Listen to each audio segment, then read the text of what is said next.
It's 1948. The war is over, but the rubble still fresh. George Orwell is in his mid-40s, living in a stone farmhouse on the remote island of Jura off the coast of Scotland. He's seriously ill with advanced tuberculosis, still smoking, and editing 1984 while raising his adopted son. He's also watching the world reshape itself. Stalin controls the East. The West slides towards its own form of propaganda. Orwell's lungs are failing, but his mind is racing. He believes that language, sloppy, dishonest language, is the root of political evil.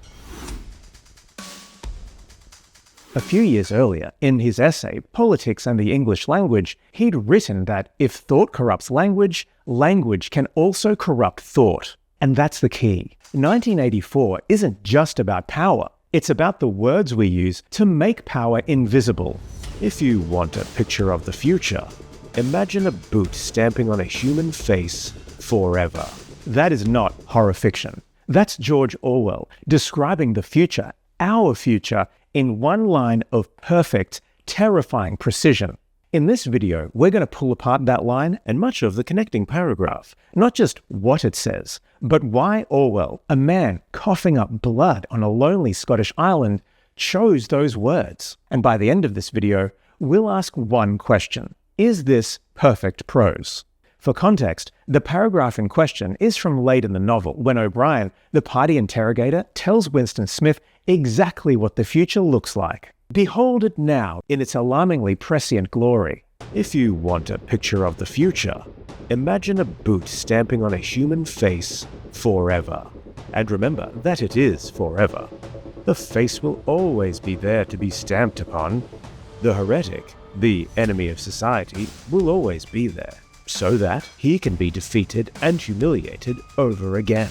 Everything that you have undergone since you have been in our hands, all that will continue. And worse.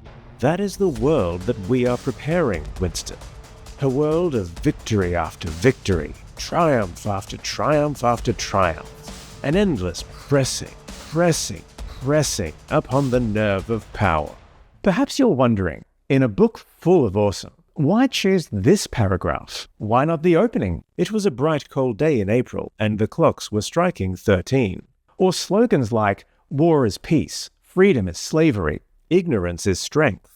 Well, because this paragraph carries the weight of theme, character, plot, and the author's worldview all in one swift blow, which leads us to the stage on which this prose plays, which is significant. So let's briefly step into the world of the author, the world of the book. George Orwell was born Eric Arthur Blair in 1903 in Motihari, India.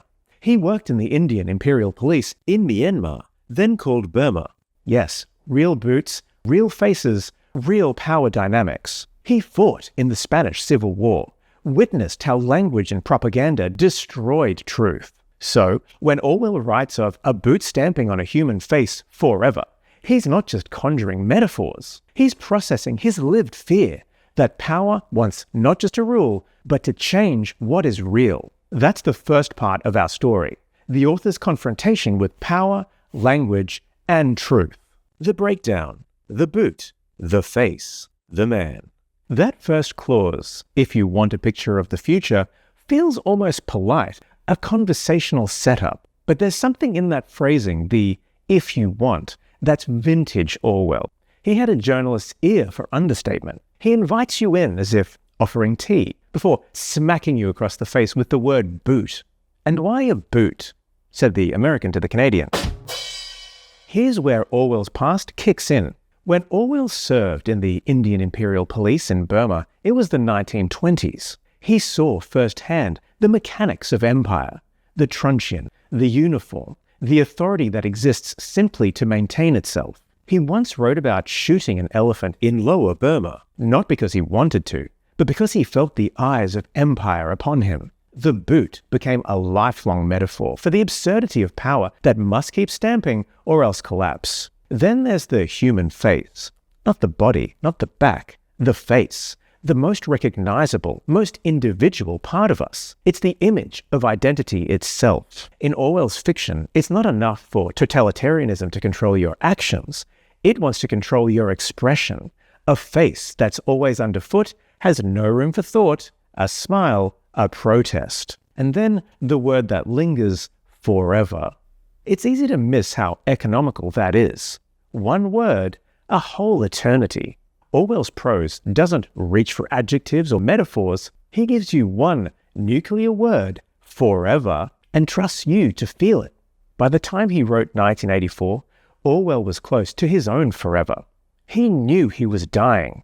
Friends said he looked like a ghost at his typewriter on Dura, editing his drafts wrapped in a sleeping bag against the cold. He wasn't writing for money. He'd already had Animal Farm success. He was writing to outlive himself. The paragraph feels like a dying man's epitaph for civilization.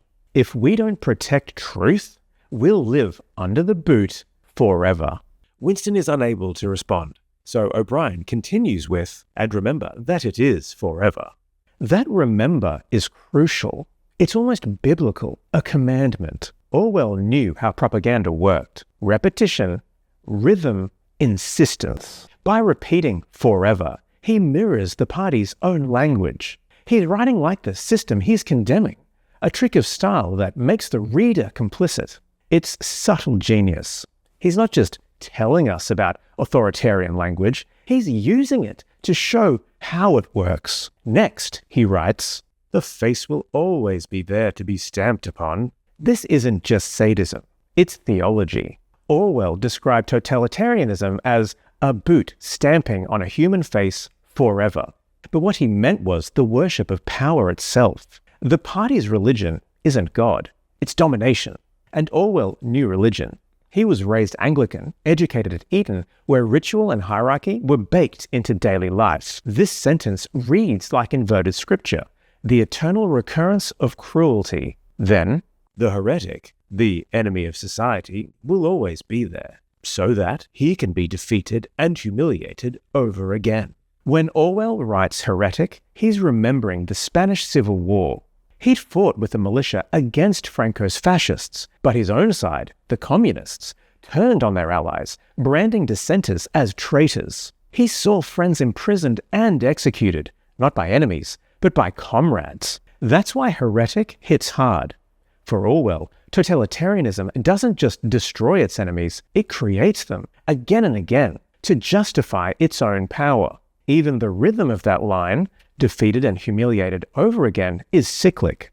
It feels like the grindstone of oppression. He keeps O'Brien's speech going with, everything that you have undergone since you have been in our hands, all that will continue, and worse. He then spends a considerable amount of time describing what worse means. This is Orwell at his bleakest, but also his most precise. The regime's ultimate victory isn't to make you love Big Brother, it's to make you hate yourself. And that, perhaps, is Orwell's great psychological insight, that totalitarianism doesn't just want obedience, it wants the destruction of inner integrity. He knew this instinctively. After Animal Farm, Orwell had been both celebrated and attacked. The left accused him of betrayal. The right claimed him as one of theirs. He distrusted both sides. That sense of being perpetually misunderstood, perpetually in the crosshairs, finds its echo here. When O'Brien says, all that will continue, and worse, you feel Orwell's loneliness on Dura. His wife, dead. His health, failing. His friendships, fading. This isn't abstract evil. It's personal despair, made universal. And after all this, that is the world that we are preparing, Winston. A world of victory after victory, triumph after triumph after triumph. An endless pressing upon the nerve of power. That we are preparing is the line that chills me most. It's not the villain boasting, it's the bureaucrat justifying. Orwell worked for the BBC during the war, crafting propaganda for the British government. He'd seen how easy it was to manipulate tone, how a calm voice could sell any horror. That we is the voice of bureaucracy. Polite, reasonable, deadly. And then the shift. The boot, not explicitly named this time, returns. But now it's not stamping, it's pressing. Slower, heavier, inevitable. That change in verb is masterful. Stamping is rage, pressing is system. Orwell understood that tyranny doesn't need fury, it needs paperwork. He'd lived it, he'd filed it, and now he was warning us about it.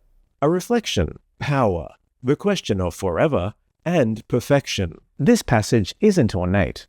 It's not clever for the sake of being clever, nor is it uplifting or hopeful. So what is it? Well, Orwell once said, good prose is like a window pane. You can see straight through it. And in this paragraph, the glass is spotless, even if what you see through it is horrifying. Its rhythm is balanced like a sermon. Its words are chosen for clarity, not decoration. And every sentence echoes the theme. Power as permanence, cruelty as doctrine, despair as inevitability. And yet, there's something more. Orwell knew that 1984 wasn't prophecy, it was a warning. In private letters, he wrote that he didn't believe totalitarianism was inevitable, only possible if we stopped thinking clearly. So when O'Brien says forever, Orwell means only if we let it be. The perfection, if there is any, lies in that tension. A paragraph that claims hopelessness, written by a man whose dying act was to warn us, an act of hope disguised as despair. Incidentally, Orwell died less than a year after 1984 was published at the age of 46. It's fair to say that decades after his death, that boot still echoes. But is this passage perfect prose? With its flawless construction, word choice, and intent, it's pretty darn close. Then again, prose is human, as was Orwell. And maybe that's the point. Orwell didn't write perfect sentences, he wrote necessary ones. But what do you think? Let me know in the comments what you see in the glass. Perhaps perfection is impossible. The pursuit, however, that's where the fun is. Read on!